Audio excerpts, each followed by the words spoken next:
¿Qué tal, amigos? Muy buenas noches. Este es su programa Pulso Ciudadano, el programa de usted, de nosotros, de todos los vecinos de la gran ciudad y allende sus fronteras.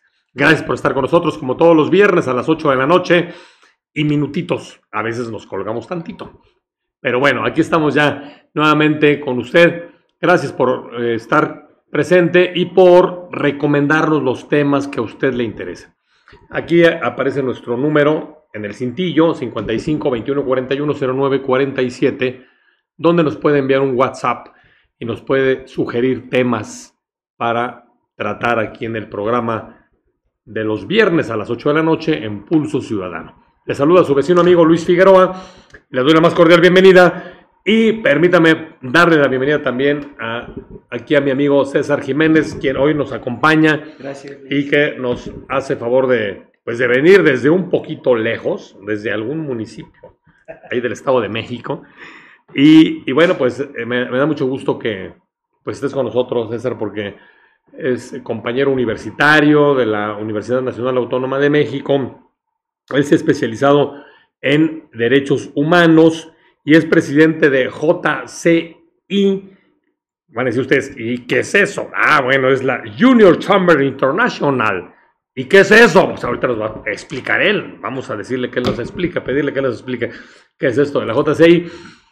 Y sobre todo, yo quiero invitar a todos ustedes que seguramente ustedes que nos ven tienen algo importante que decir, tienen algún, a lo mejor familiar, hijo, sobrino, papá, quien sea, mamá, invítenlo, que venga, que hable, que nos diga cuál es su posicionamiento, su verdad, cuál es su teoría, cuál es su hipótesis. Se trata de que este sea un programa de participación ciudadana, de también pues denuncia vecinal, de gestión comunitaria, en fin, se trata de que sea un programa de utilidad a la comunidad. Y en ese sentido, pues queremos pedirte, mi querido César, que primero platícanos un poquito de ti. ¿Te parece? Generalmente las entrevistas las manejamos en dos vertientes. Uno es la parte de la entrevista personal, en cuanto a tu biografía, y luego ya entramos en lo que estás haciendo. ¿Te parece? Muy bien, pues. Cuéntanos, ¿quién es César Jiménez Castellanos? Muchas gracias, maestro Figueroa, por tu invitación y por supuesto, buenas noches a todo el auditorio que te sigue de ya hace bastante tiempo en este programa que por supuesto es referente en cuanto a los temas de la ciudad. Muchas gracias por la invitación. Y bueno, pues César Jiménez es un joven abogado de la Universidad Nacional Autónoma de México, orgullosamente pumacatlense, como tú, maestro, como muchos abogados que ejercen diariamente, por supuesto, el derecho a favor de una perspectiva basada, ¿no?, en este tema de la justicia social, en este tema de, por supuesto, ayudar a los ciudadanos que se encuentran en condiciones de vulnerabilidad. Y bueno, finalmente pues el tema de los derechos humanos y el tema de esta rama del derecho pues consta mucho acerca de esta formación académica que existe en la UNAM, en donde nos enseñan, tú bien lo sabes, a tratar de favorecer, de devolver un poco al pueblo de México lo que nos enseñan en el aula, lo que finalmente aprendemos. Y bueno, la idea de profundizar en esta área, pues es porque actualmente en el sistema jurídico mexicano tenemos una gran oportunidad, todos los que estudiamos este tema de derechos humanos, de hacer valer los preceptos jurídicos enmarcados en la ley y pues de tratar, como lo marca el principio pro persona, de adaptarlos a lo que más necesite el ciudadano en un caso concreto.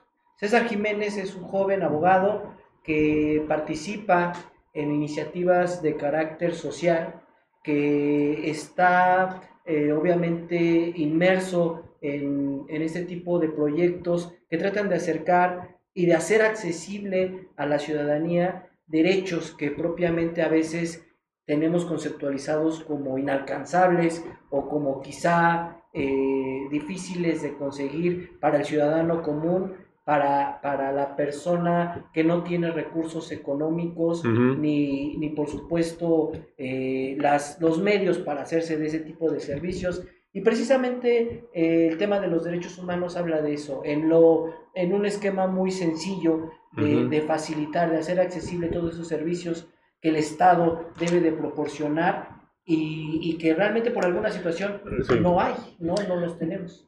Muy bien, bueno, yo quisiera un poquito dar el contexto en cuanto a, antes de llegar a los derechos humanos, tendríamos que hablar de la creación del Estado, ¿no? O sea, a final de cuentas, ¿para qué se inventó el Estado? Cuando hoy vemos, lamentablemente en México, bueno, pues ya lo sabemos, ya lo sabe todo el mundo, nada más hay que ver las noticias, ¿verdad? Darnos cuenta, pues, que los derechos humanos, a final de cuentas, están más que vulnerados. Esa función principal del Estado de brindar seguridad, ¿no? En todos los sentidos al individuo, el que podamos salir a trabajar y tener la certeza de que regresamos y ahí está nuestra casa salvaguardada, ¿no? Pues eso ya está cada vez más complicado. No solo eso, sino el salvaguardar la vida de muchos que fueron en un espejismo de un trabajo, de un tema laboral, y pues caen en redes del crimen organizado y ahora nos enteramos de lo sucedido ahí a unos kilómetros de Guadalajara y en Tamaulipas. Y bueno, ayer, antier, en estos días, el fiscal general de la República señalaba cuáles fueron todos los fallos de la fiscalía local. Bueno, ¿dónde está el Estado de Derecho? Y entonces los derechos humanos, pues ¿dónde queda esa responsabilidad del Estado mexicano? Que seguramente tú ahorita nos vas a explicar un poco más, que ha tenido pues la responsabilidad ya de manera más clara, más formal, desde el 2011, ¿no? Cuando ya se establece precisamente no el otorgamiento de unas garantías individuales, sino un reconocimiento a los derechos humanos, ¿no? Entonces, este cambio que pareciera semántico es muy importante. No sé si nos quisieras hablar un poquito de eso. Y bueno, después hablamos ya lo de la JCI también para que nos ilustres al respecto. Claro que sí, a ver, maestro. adelante, Pues, por favor. es un tema muy importante el que mencionas. Como sabemos, el Estado propiamente se crea para poder, a través de la asociación de los individuos, poder darle un fin, poder darle una finalidad, poder conseguir objetivos y satisfacer necesidades de los grupos sociales, ¿no?, a los que se pertenece. Y bueno, pues este Estado, como lo hemos visto a lo largo de la historia, tiene diferentes objetivos de acuerdo a las condiciones geográficas, de acuerdo a las ideologías, a las ideas que existen en diversos grupos sociales. Actualmente en este paradigma post Segunda Guerra Mundial entramos en una sociedad global, digamos, que trata de alcanzar acuerdos en diferentes puntos, ¿no? Los derechos humanos se constituyen a partir de esas similitudes que existen en cuanto a las necesidades del ser humano y de esa falta también de sensibilidad que existió como producto de estas dos guerras mundiales, ¿no? Finalmente podemos desde ahí empezar a visorarlos a través de estas violaciones, o lo que ahora conocemos como violaciones, que más que nada pues son conductas contrarias a la protección de la seguridad, tanto en lo individual como en lo social. En estas reflexiones empezamos a acotar cuáles deben de ser los óptimos para el ser humano, ¿no? ¿A qué podemos aspirar como seres humanos? Tener seguridad, a la dignidad, a una serie de condiciones para poder desarrollar una vida en sociedad que nos permita alcanzar nuestros objetivos. Entonces, los derechos humanos se constituyen como este gran cuerpo jurídico en el horizonte, ¿no? Que finalmente tratamos de alcanzar. Y como tú bien lo refieres, en el año 2011 el Estado mexicano, a través de la reforma constitucional, hace que estos tratados que firma el Estado mexicano en materia de derechos humanos sean la ley, la ley primigenia de la Unión, ¿no? Finalmente, que estén al mismo nivel de la Constitución política. En ese sentido, ¿qué es lo que pasa, no? Ya tenemos una reforma en derechos humanos, se supondría que ya tendremos un marco legal para que todos estos actos contrarios a los derechos humanos terminaran, que ya existiera un correcto acceso a la educación, a la alimentación, a todos los derechos humanos que engloba la Declaración Universal, el Pacto de San José, etcétera, ¿no? Y como tú bien dices, no los tenemos o no los sentimos, ¿no? Y esto es una condición que está sustentada en varias causas, no solamente en una en especial. Yo te diría que la primer causa, y lo que mencionas, que por supuesto es muy sensible, retomando los casos que me comentas, el triste tema, por supuesto, de este tema de Guadalajara, en donde las desapariciones forzadas son ya cada vez más constantes, en donde se dice, ¿no?, que hay un Estado fallido en cuanto a la protección de estos derechos humanos. Yo te podría decir que como primer acercamiento, como primera aproximación, uno de los grandes errores o uno de los grandes pendientes que existe en cuanto a la aplicación de los derechos humanos es quién los aplica, porque realmente tenemos una serie de servidores públicos y una serie de instrumentadores de los derechos humanos que propiamente no los entendemos. Y te voy a poner un ejemplo para que nos lo pueda entender también el auditorio. Tú eres un gestor ciudadano de muchos temas que afectan a la ciudadanía, por ejemplo, el alumbrado público, que es un servicio primordial para inhibir el delito, para dar seguridad y sobre todo que tiene que ver mucho con la imagen urbana. Si tú en el afán de arreglar una luminaria le dijeras a alguna persona, súbete y arréglalo sin conocimiento de causa, ¿qué pasaría, no? ¿Qué pasaría si le dijeras a alguna persona que fuera caminando o alguna persona no, que bueno, se te pues ocurriera? igual se electrocuta, ¿no? Se puede electrocutar, se puede afectar el circuito, ¿no? Finalmente, ¿no? Puede dejar sin luz a toda la colonia, ¿no? También. Finalmente. Eso pasa en los derechos humanos, estimado maestro. Cuando ponemos a operadores que no saben de derechos humanos, que no tienen una formación en cuanto a los protocolos de atención, en cuanto a perspectiva de derechos humanos, en cuanto a derecho comparado y en cuanto a todas las ramas que abarcan esta disciplina, lo que pasa es que ellos se perjudican, el operador se perjudica y muchos de ellos acaban con sanciones, ¿no? O sea, nos afectan a los demás, porque nos dejan sin acceso a la justicia, nos dejan sin acceso a la verdad, nos dejan sin acceso a nuestros derechos humanos.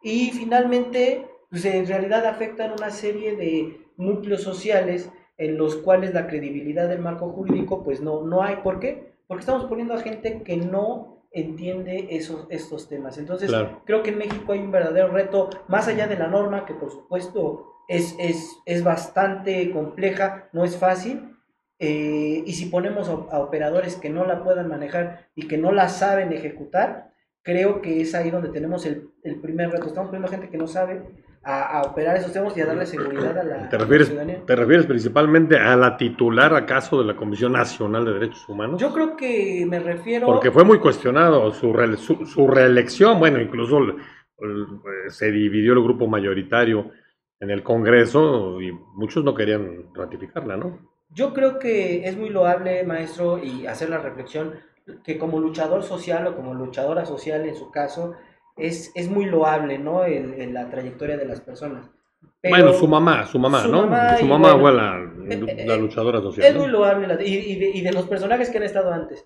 Pero realmente, si queremos aspirar a un Estado de Derecho que sea eficaz, que nos dé resultados a los mexicanos, debemos de tener a gente que esté preparada, que haya demostrado expertise en el servicio público y no solamente como una especie como de merecimiento, ¿no? De que porque tuviste un mérito social, ahora te damos esta condecoración. La Comisión de Derechos Humanos no debe ser un premio para luchadores sociales o político-partidistas. Debe de ser un espacio para profesionales de los derechos humanos que tengan un plan de trabajo definido, porque actualmente no encontramos una directriz real de qué es lo que va a hacer esta comisión en este periodo conforme los retos que existen. Esto es un tema trascendental, lo que tú mencionabas, y nos está afectando a los mexicanos. Yo veo con preocupación que muchos de esas víctimas de esta terrible desaparición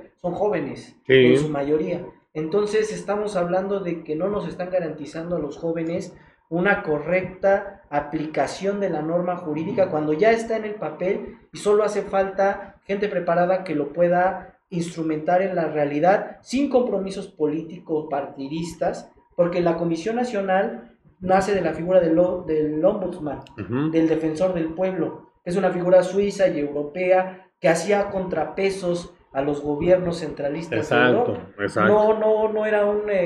No era un apoyo político partidista del régimen. Entonces creo que estamos confundiendo bastante, cuál es el papel de los derechos humanos. Exacto, no eran los corifeos, no, al contrario, era quien equilibraba de alguna manera el poder y las decisiones del gobernante a través de este ombudsman, ahora llamados ombudsperson, porque ya no son nada más hombres, sino pueden ser mujeres.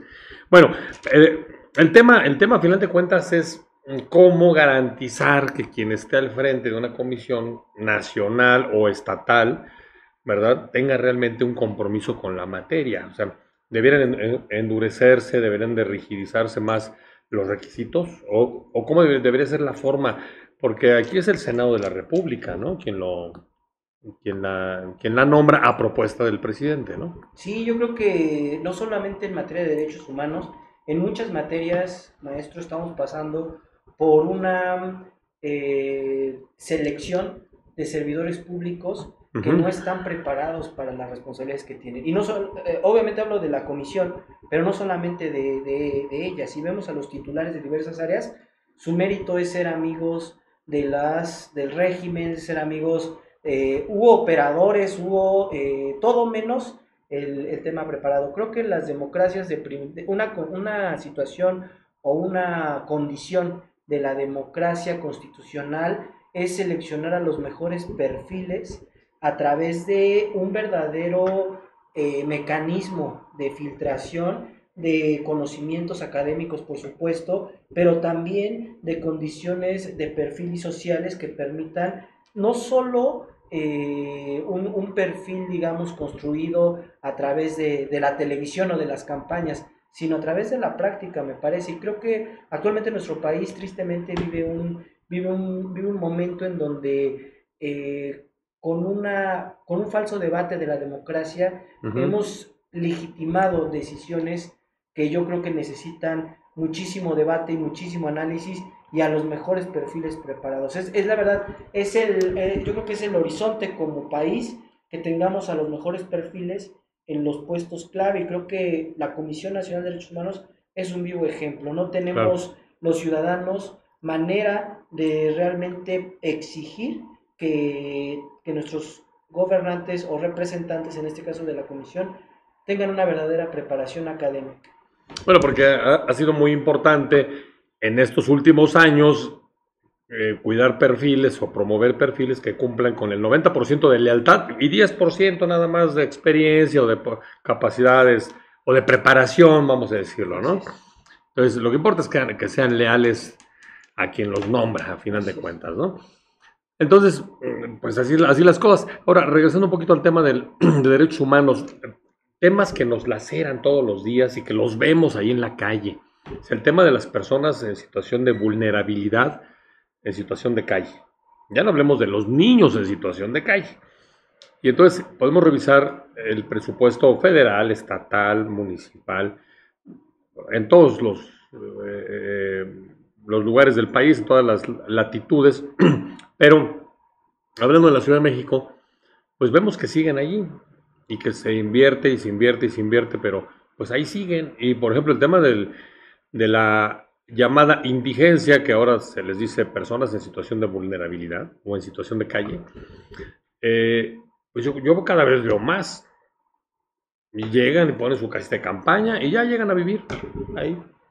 Y entonces te dicen en las alcaldías no los podemos quitar porque sus derechos humanos. La policía, pues menos. No sé, cualquier autoridad que tú digas, bueno, ¿quién los va a mover aquí? Pues están afuera de mi casa o están a veces en situaciones donde pues complican el tránsito de las personas, ¿no? De las familias, de los niños cuando van a la escuela, etcétera, ¿no? Pero entonces le echan la culpa y dicen, es que por derechos humanos no podemos ni moverlos. Bueno, que no son más vulnerados sus derechos humanos al estar ahí en la vía pública. ¿No crees que debiera, a ver, es una pregunta y vamos aquí a hacer la reflexión, ¿no? En voz alta. ¿No sería factible que el Estado asumiera de alguna manera esa tutela de las personas en situación de calle? Sí, Ya por pues ley. es algo que se discute actualmente en el mundo, maestro, el tema de la renta básica universal, el tema de la tutela y la responsabilidad social del Estado sobre las personas en condición de vulnerabilidad. Y déjame decirte que es un debate que en México no hemos abordado de una manera seria, derivado porque, como tú bien dices, muchos de esos temas se vuelven compromisos políticos, ¿no? Se vuelven compromisos políticos y bueno, se vuelven temas partidistas cuando son temas que como sociedad y sobre todo como humanidad debiéramos de tratar. Creo yo que tristemente la desigualdad, los factores económicos y por supuesto una repartición muy desigual de la riqueza ha generado condiciones económicas muy tristes para muchas personas, para mucha población, y hay muchas maneras de abordarlo. Actualmente, ¿qué es lo que estamos viendo? Que realmente estamos aplicando medidas, el Estado mexicano aplica medidas insostenibles para abordar esa grave problemática, porque como tú dices, ¿no? Cada vez son más. Sí. Cuando nosotros vemos ese indicador, pues creo que de alguna manera podemos aseverar que está fracasando el modelo de tratar de paliar esa pobreza. Y no lo estamos dimensionando porque finalmente es útil para el tema electoral, ¿no? Finalmente. Entonces, yo creo que haría un llamado, por supuesto, para que la Comisión Nacional de Derechos Humanos, las áreas encargadas de estos temas, de verdad pudieran generar los partidos políticos y, en fin, las organizaciones de la sociedad civil, Sí. pudieran abordar el tema de la renta básica universal desde los puntos de vista que se está abordando en el mundo entero, ¿no? En el contexto internacional.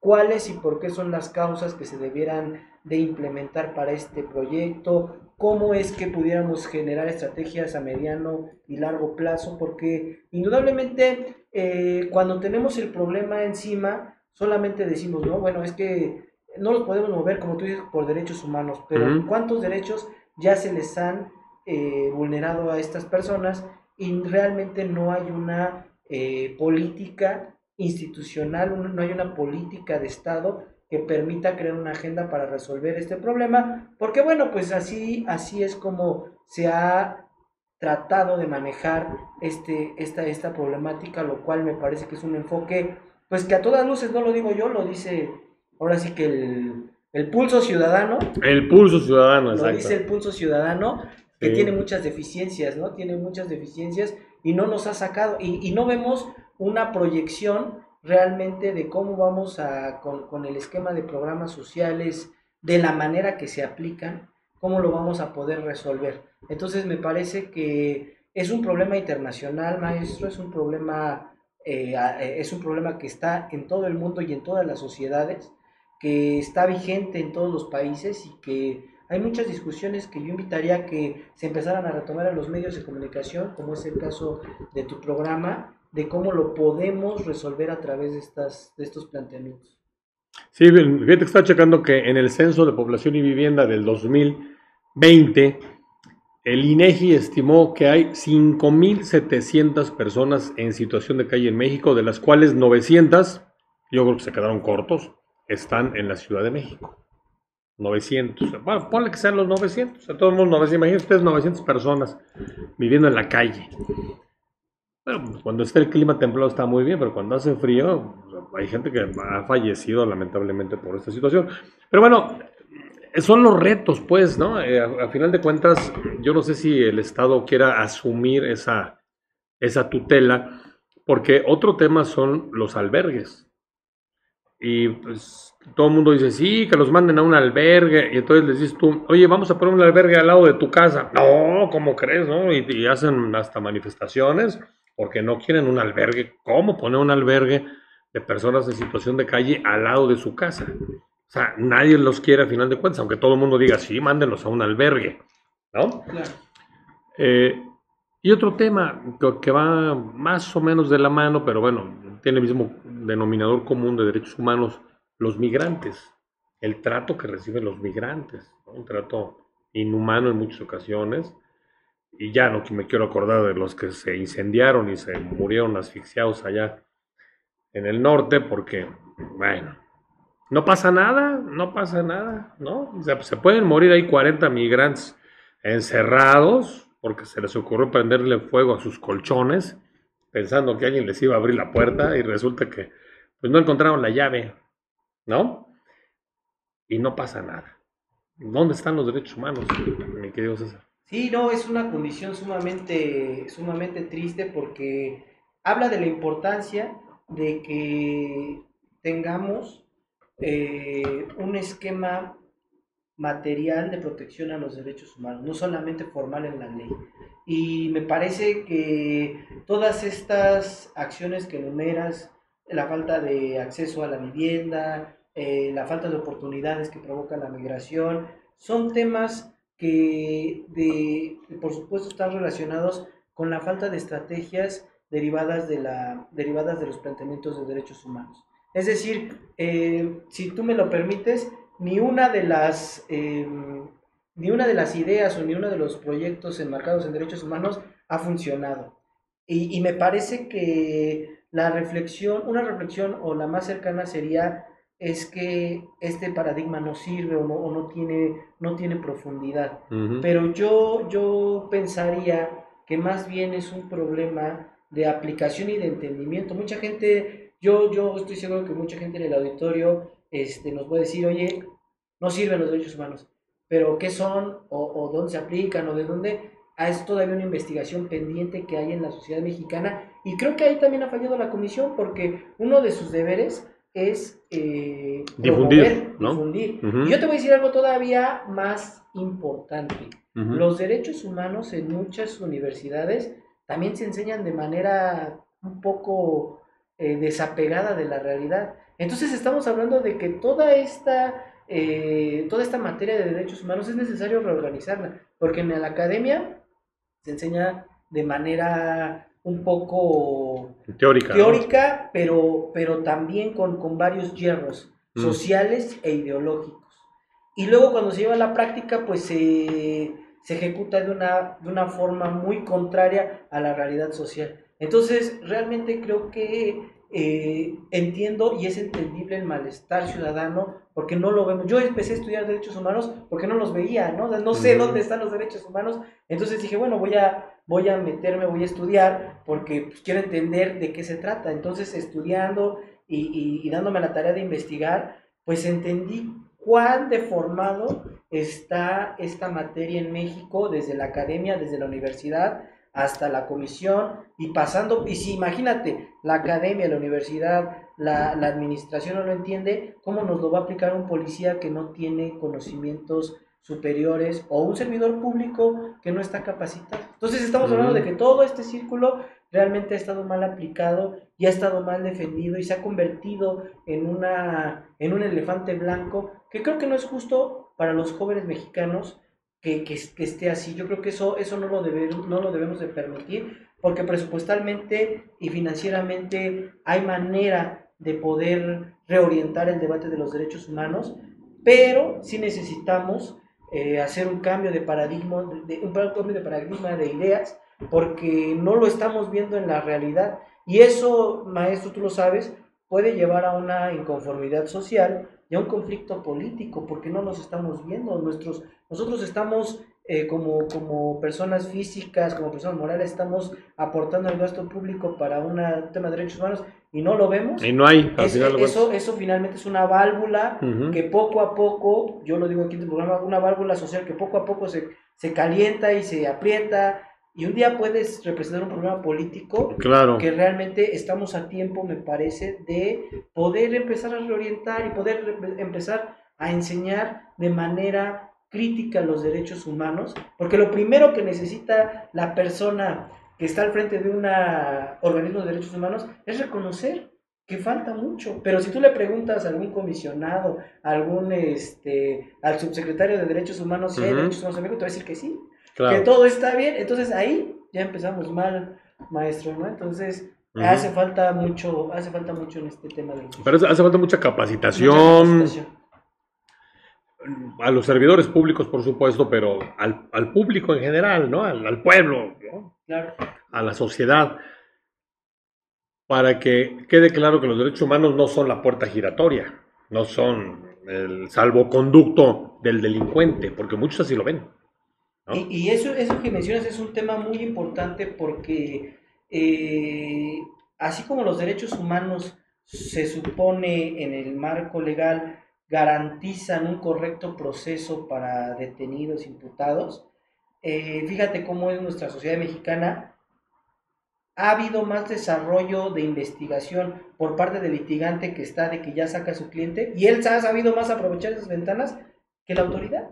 No puede ser posible que nosotros como autoridad o los que están del lado de la autoridad, porque no tienen esa motivación, se han dejado ganar. Y el litigante que ha tenido que ingeniarse estrategias jurídicas para poder sacar a sus clientes, sí los ha aprovechado. Entonces no estamos hablando de que los derechos humanos favorezcan al imputado. Estamos hablando de que una de las dos partes no está haciendo su trabajo. Mejor el litigante sí se ha puesto a trabajar, sí se ha puesto a investigar, sí se ha dado cuenta de cuáles son las oportunidades que ofrece el marco jurídico para su cliente, y la autoridad no lo ha hecho. La autoridad no lo ha desarrollado. Entonces, esa es una muestra de que por eso hay una puerta giratoria, porque alguien sí la ha investigado, ¿no? Entonces, claro, necesitamos mucha capacitación y mucha reflexión.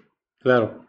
Bueno, y por último, si me permites, tu opinión sobre la reforma al Poder Judicial. Es ineludible el tema.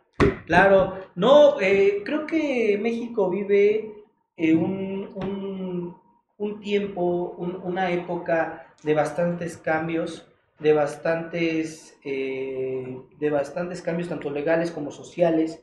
Estamos ante una quizás revolución silenciosa, ¿no? Ya no es el mismo México de hace 6 años, y me parece que una convocatoria, una elección pudiera de primera mano representar a lo mejor un aparente camino democrático hacia la democratización de la justicia.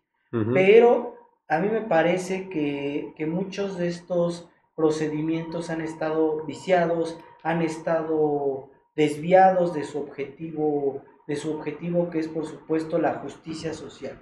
Yo creo que en el tema de las elecciones y las votaciones se les está dando oportunidad a muchos abogados de participar, y realmente el mecanismo quizá no ha garantizado los tecnicismos. Yo considero que esta reforma a través del voto directo no garantiza realmente una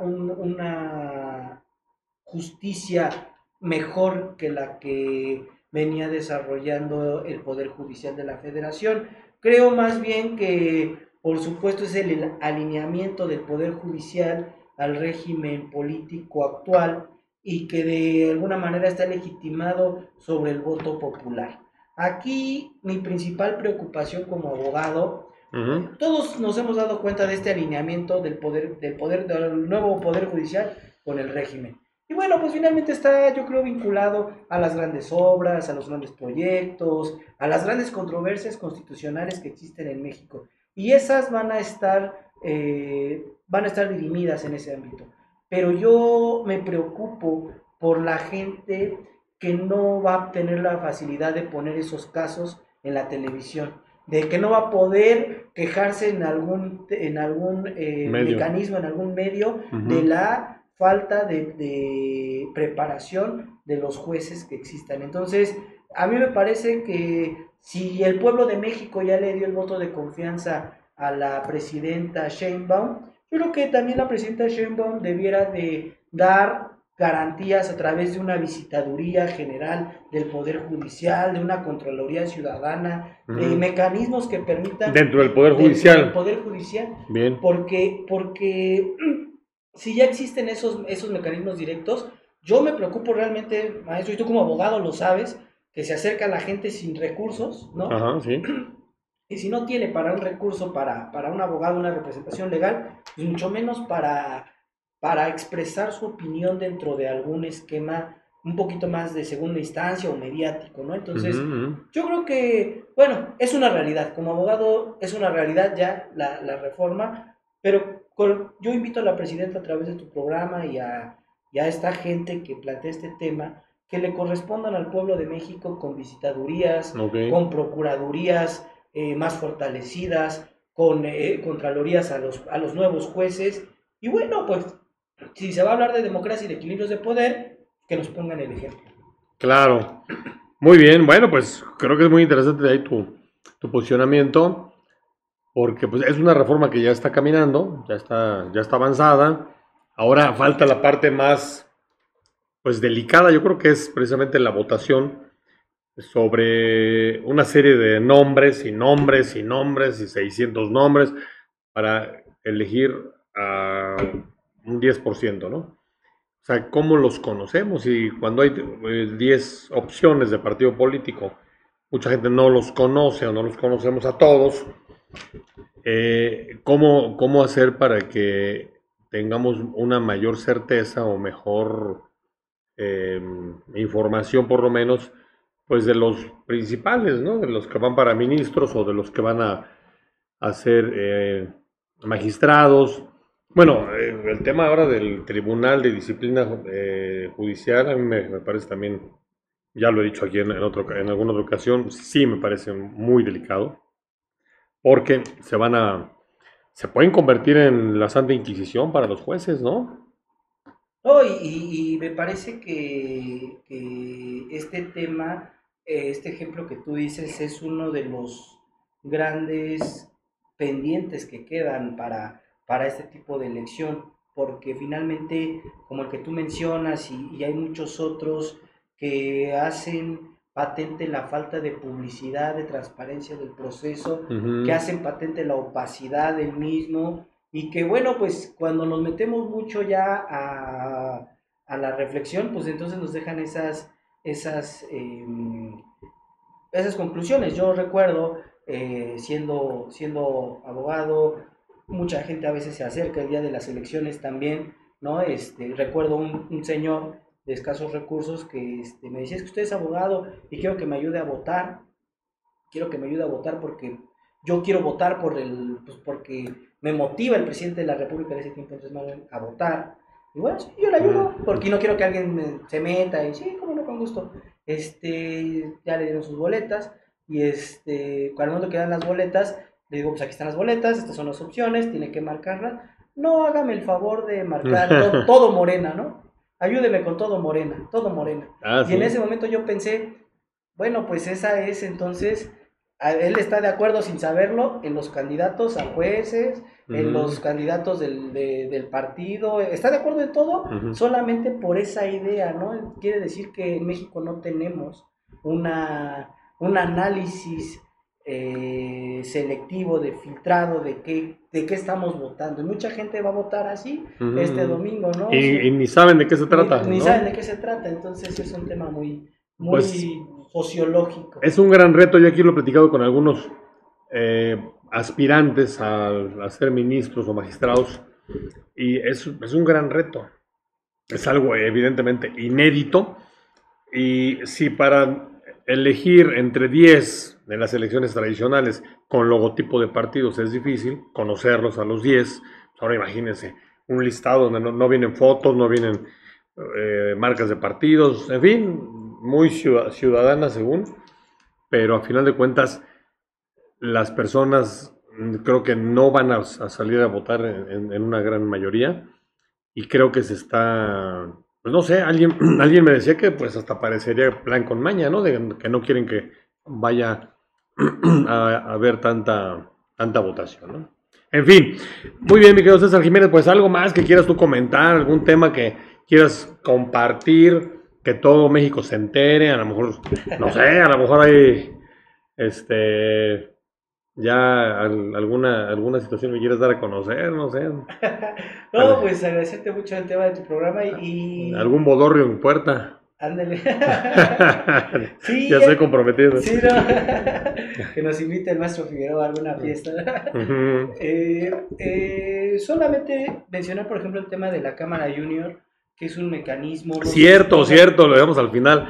La Junior Chamber International. La Junior Chamber International, que es un mecanismo internacional de participación de jóvenes Sí. que está presente en 190 países, que tiene 200,000 voluntarios alrededor del mundo, que México tiene una representación acreditada ante la Organización de las Naciones Unidas. Y bueno, esta organización trata de impulsar el liderazgo de los jóvenes. Ese es el fin y el objetivo de la organización, crear jóvenes líderes en muchos aspectos multidisciplinarios de la vida de los jóvenes.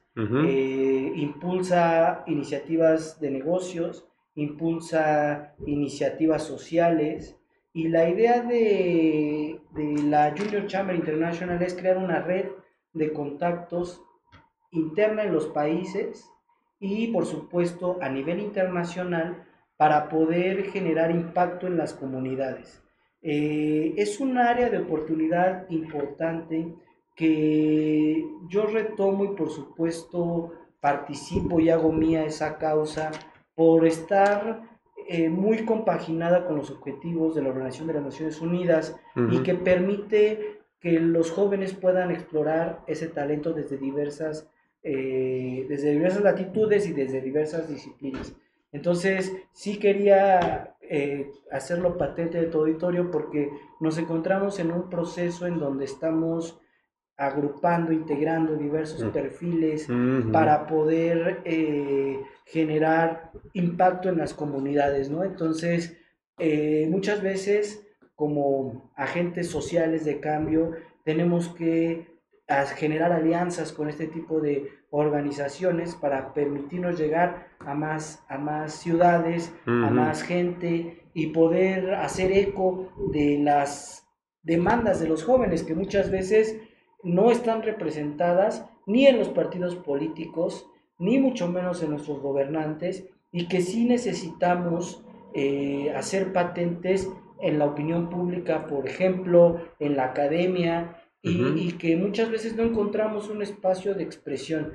Creo que muchos partidos políticos en México, como espacio previo a un cargo de gobierno, se han cerrado mucho se han cerrado, como tú lo dijiste, ¿no? En el esquema de participación. Y me parece que las organizaciones de la sociedad civil, como es el caso de la alcaldesa de La Vega, me parece que ella...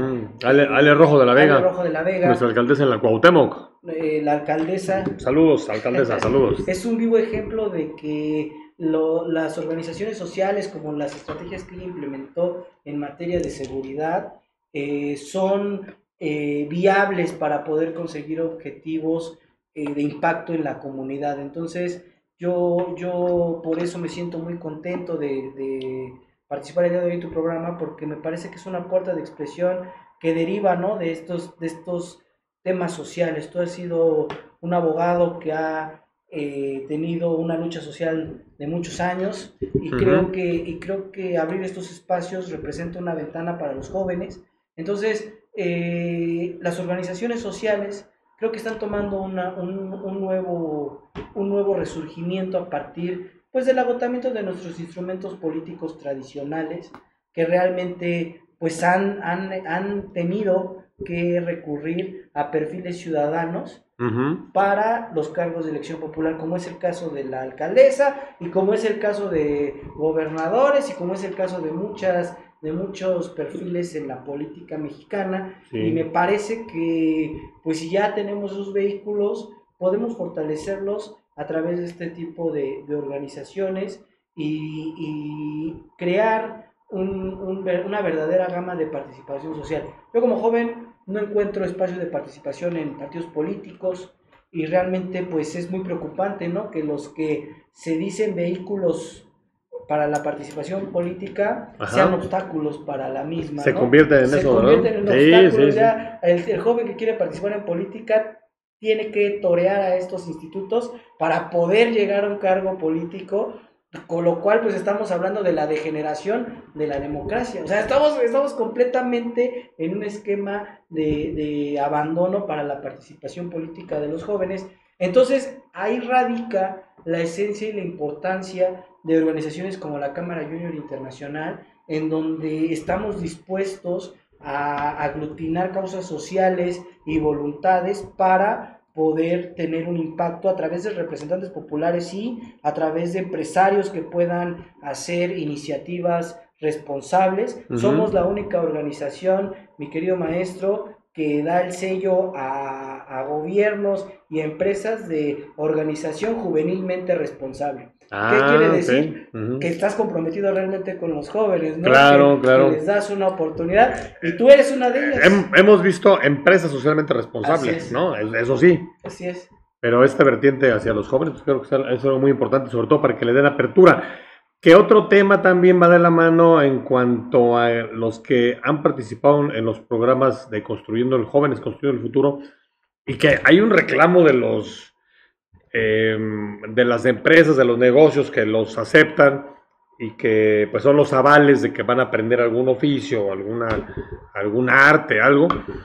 Y resulta que he platicado con varios de ellos y dicen, bueno, es que estos jóvenes no quieren trabajar, no hacen nada, o si hacen algo lo hacen mal, hay que volverlo a hacer nosotros, nos echan a perder el material, en fin, no sé, a lo mejor ha sido coincidencia, pero yo conozco a varios que no les han dado resultado, no han hecho pues ese buen complemento, ¿no? Entre la empresa, el negocio, la fábrica, lo que sea, y los jóvenes que vienen a aprender un oficio, un arte, subsidiados, patrocinados por este programa, Si ¿no? me permites, ahí es un gran tema.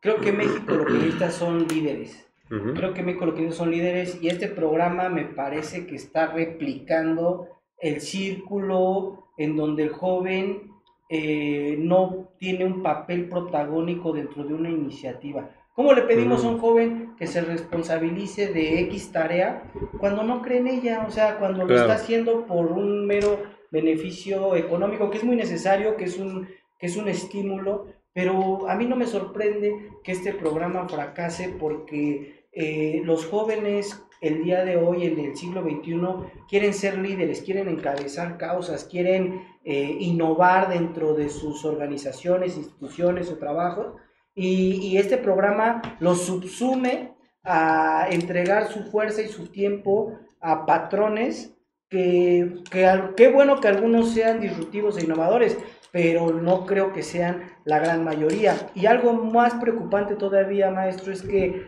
estos oficios que están aprendiendo los jóvenes son de la segunda revolución industrial, son oficios que van a desaparecer con el cambio tecnológico, con la inteligencia artificial, con la Ujú. robótica, y que finalmente vamos a tener una gama de mexicanos que no son líderes y que saben trabajos obsoletos. ¿Hacia dónde va ese programa? Yo le quiero pedir a las autoridades y por supuesto a los líderes de los partidos políticos que Ajá. impulsen una iniciativa en donde el estímulo, que es muy bueno que alguien se fije en los jóvenes a través de un estímulo, sea para impulsar el liderazgo, para que aprendan las nuevas disciplinas de la cuarta revolución industrial, de los nuevos paradigmas tecnológicos, que son el desarrollo de la robótica, que son el desarrollo de la nanotecnología, y que Mm, podamos ser líderes en esas áreas, porque finalmente creo que este programa se debiera llamar Jóvenes de regreso al pasado, más bien que jóvenes construyendo el futuro. Son jóvenes regresando al pasado. Retornando al pasado, ¿no? Jóvenes retornando al pasado, porque de Ajá. futuro este programa no tiene nada. No tiene futuro, además. No tiene futuro presupuestal, Sí, no hombre. tiene futuro ideológico, no tiene futuro de absolutamente nada. Sí, sí. Y creo que tristemente nos están condenando a los jóvenes a repetir eso y a quedarnos obsoletos, porque cuando venga el paradigma, nosotros sabremos oficios de la segunda revolución industrial que tristemente hoy una máquina o un software ya puede resolver de manera inmediata. Claro, claro. Bueno, es que ha ido avanzando la ciencia y la tecnología también de manera vertiginosa, ¿no? Claro. Pero bueno, muy bien, mi estimado César, pues algo más que quieras comentarnos, a ver, ahora sí. No, pues agradecerte la invitación, maestro, Bueno, muchas gracias. Y por supuesto a tu equipo de trabajo, a todos los que hacen posible tu programa, y desearte la mejor de las suertes y de los éxitos en esta encomienda que empujamos los jóvenes y que cuentas con nosotros para hacer un cambio real en la alcaldía, que lo necesita y que le urge, y que necesitamos que perfiles como tú abanderen esas causas. Cuenta con los jóvenes, y que la alcaldesa cuenta con los jóvenes para sacar adelante esa tarea. Perfecto, muy bien, muchísimas gracias. Amigos, es el licenciado César Jiménez Castellanos, que nos va a dar alguna red social de contactos, él te quiere contactar para algo. Claro, a ver. Por supuesto, les vamos a dejar aquí el dato. En nuestro Facebook es Cámara Junior Internacional México, JCI México y JCI Estado de México. Bueno, pues ahí nuestras redes personales, aquí las dejamos con el equipo de producción para que las puedan difundir, y cualquier cosa, bueno, como siempre, estamos a sus órdenes. No, hombre, muchísimas gracias. Muy amable, mi querido César. Muchas gracias, maestro. Muchas gracias. Bueno, amigos, pues ya lo tienen ahí. Ahí están los temas polémicos, candentes. Vamos a seguir hablando de ello más adelante. Vamos ahorita a nuestra sección ya tan esperada de las recomendaciones culturales de fin de semana con nuestra compañera Pau.